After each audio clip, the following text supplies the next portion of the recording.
गुरु पूर्णिमा व्रत कथा। द्वापर युग में यशोदा माँ ने श्री कृष्ण से कहा, हे कृष्ण, तुम सारे संसार के उत्पन्नकर्ता, पालनहारी और संहारकर्ता हो। आज मुझे कोई ऐसा व्रत बताओ जिसको करने से मृत्युलोक में स्त्री को विधवा होने का भय न रहे तथा यह व्रत भी सभी मनुष्यों की मनोकामना पूर्ण करने वाला हो। श्री कृष्ण कहने लगे, हे माता, तुमने अति सुंदर प्रश्न किया है।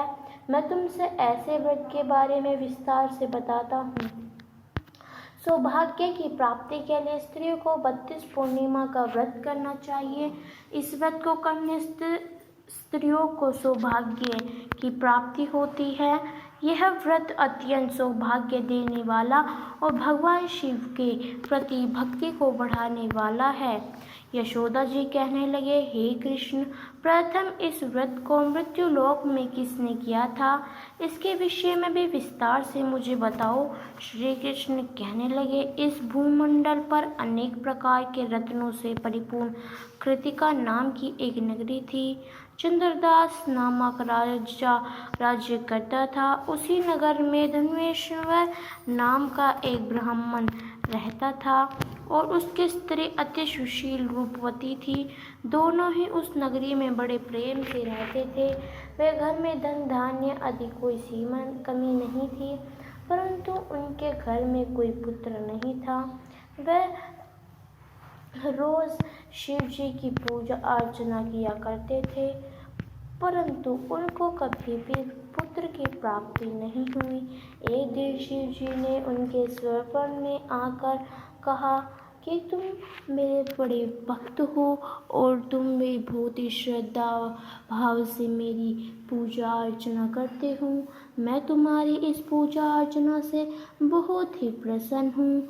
मैं तुम्हें वर देता हूँ कि तुम्हें पुत्र की प्राप्ति हो, परंतु जो तुम्हें पुत्र की प्राप्ति होगी वो पुत्र तुम्हारा 16 साल तक ही जीवित रहेगा और 16 साल के बाद उसकी मृत्यु हो जाएगी।